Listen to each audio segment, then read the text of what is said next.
What were my grandparents like? Let's see. Um, my grandfather, Mr. Leroy Red Lockett, and most people knew him by the name Red. Most people didn't even really know that his actual name was Leroy. He didn't really like that name anyway. They called him Red because he had red hair and, he was very, very fair skinned, and he had these funny looking hazel, greenish, brownish looking colored eyes. We still don't know what color they were. But he had a very strong personality. When he walked into a room, he owned it.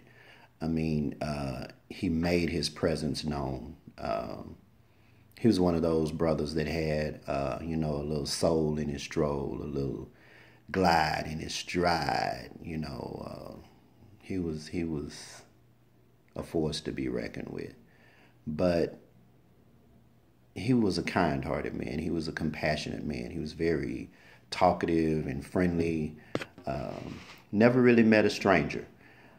And most people liked him. Most people respected him because he commanded respect. He was the type of person that you knew he wasn't taking a bunch of foolishness. So you knew when you dealt with him that it was strictly business, and you know you didn't have to love him or like him, but you were definitely going to respect him. Otherwise, there would be consequences. But again, he was such a nice man, such a kind-hearted man, and the influence that he had on me, I can't even find words to accurately describe what a great influence he had on me.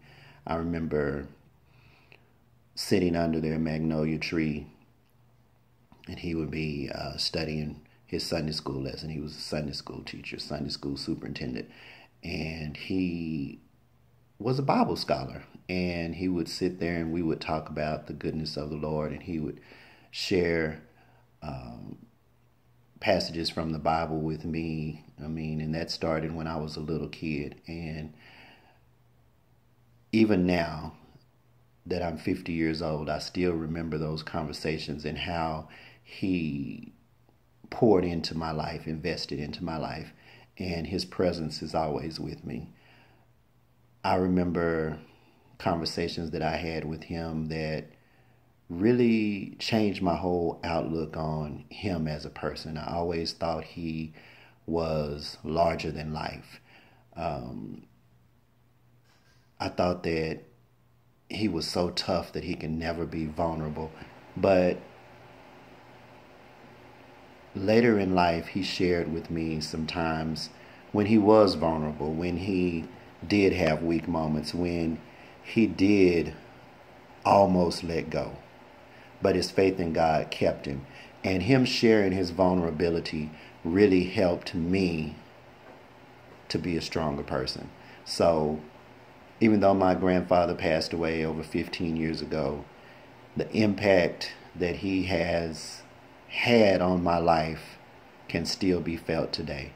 So hats off to you, Mr. Lockett, my grandfather, Red. You never cease to amaze me, and I'll always love you. Thank you for being you.